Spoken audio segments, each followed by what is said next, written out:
नमस्कार। आज हम बात करेंगे कि ब्रह्मा जी ने अपनी बेटी यानी पृथ्वी की उत्पत्ति की। तो ब्रह्मा जी ने पृथ्वी में ऐसा क्या देखा तो जो अपनी बेटी के पीछे भागने लगा, अपनी बेटी में ही आसक्त हो गया, अपनी बेटी में ही वह मोहित क्यों हो गया। तो ये ब्रह्मा, विष्णु, महेश, यह तीनों परमात्मा की आँख है, मगर वह स्वयं परमात्मा नहीं है, क्योंकि परमात्मा तीनों को अपनी आँख से देख सकता है, मगर ब्रह्मा, विष्णु और महेश अपनी आँखों से परमात्मा को नहीं देख सकता है। और परमात्मा को पाने के लिए यह तीनों को भी भीतरी यात्रा करनी पड़ती है, समाधिस्थ होना पड़ता है। इसीलिए तो हम देखते हैं कि महेश यानी शंकर, भोलेनाथ, शिव, हम जो नाम देते हैं वह हमें ज़्यादा से ज़्यादा समाधि की मुद्रा में, ध्यान की मुद्रा में दिखाई देता है। तो जब यह तीनों की उत्पत्ति हुई तब वह एक में से तीन बने, मतलब ओम से ही तीनों की उत्पत्ति हुई। फिर ब्रह्मा यानी सृजनात्मक शक्ति वह सृजन करने लगा, संसार की उत्पत्ति करने लगा। विष्णु यानी बैलेंस, मतलब न उत्पत्ति न विनाश। तो विष्णु हमारा पालन पोषण करने लगे और शंकर मृत्यु का देव है, वह विनाश करने लगे। तो पहले ब्रह्मा जी ने पृथ्वी को पैदा किया, तो पृथ्वी तो ब्रह्मा जी की बेटी हुई।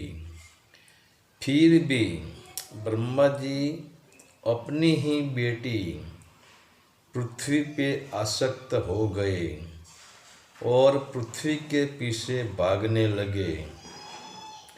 और पृथ्वी ने भी भागते भागते जितना रूप लिया, इतना ही रूप ब्रह्मा जी ने ले लिया। मतलब पृथ्वी ने स्त्री का ही रूप लिया, क्योंकि पृथ्वी स्त्री रूप है। तो ब्रह्मा जी ने भी पुरुष का रूप ले लिया, पृथ्वी ने मादा का रूप ले लिया, तो ब्रह्मा जी ने नर का रूप ले लिया। तो ऐसे संसार की उत्पत्ति हो गई। तो हम कहते हैं कि ब्रह्मा जी पागल होगा जो अपनी बेटी के साथ ऐसा आसक्त होकर भागने लगा। तो ब्रह्मा जी की बात छोड़ो, आज हम भी क्या करते हैं जरा हमारे पे नज़र करो। तो हमारी जो वासनाएं हैं वह भी हमारा चित्त का खेल है, और वासना को हम उत्पन्न करते हैं, वासना को हम ही जन्म देते हैं। तो वासना हमारी बेटी हो गई।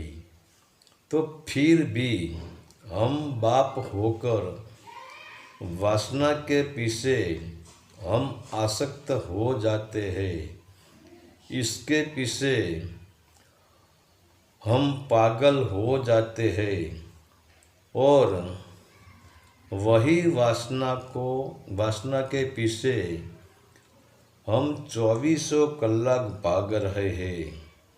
इसके लिए हम हमारा पूरा जीवन दांव पर लगा देते हैं और वासना को हमारी करने के लिए वासना जो रूप लेती है वही रूप में हम इसका पीछा करते हैं। वासना काम, क्रोध, मद, मोह, लोभ, अहंकार का रूप लेती है तो हम भी क्रोधी हो जाते हैं, मोहित हो जाते हैं, लोभी हो जाते हैं, अहंकारी हो जाते हैं। तो वासना जैसा रूप लेती है वैसा हम हो जाते हैं और हम ऐसा सोचते हैं कि वासना हमारी इच्छाएं पूरी कर दे, वह हमारी हो जाए, मगर वासना न किसी की हुई है और न होने वाली है। तो हम भी जितना वासना से बंधे हैं इतना ही देवताओं भी बंधा हुआ है। तो हमें भी परमात्मा को पाने के लिए भक्ति करनी पड़ती है, ध्यान समाधि लगानी पड़ती है। वैसे ही देव लोगों को भी परमात्मा को पाने के लिए परमात्मा की भक्ति करनी पड़ती है, ध्यान समाधि लगानी पड़ती है, क्योंकि हम भी ओमकार की ध्वनि के नीचे हैं और हम भी बंधे हुए हैं और सभी देवगण ब्रह्मा विष्णु महेश ये सभी लोग भी ओमकार की ध्वनि से ही उत्पन्न हुआ है। तो वही भी ओमकार के बाहर है। तो परमात्मा को पाने के लिए हम और देव लोग सभी बंधे हुए हैं। तो हमें परमात्मा को पाना है, तो अगर देव को भी परमात्मा को पाना है तो इसे पाने के लिए हमें और देवताओं को सभी को भीतर की यात्रा करनी पड़ती है। हरि ओम तत्सत। आदेश का प्रणाम।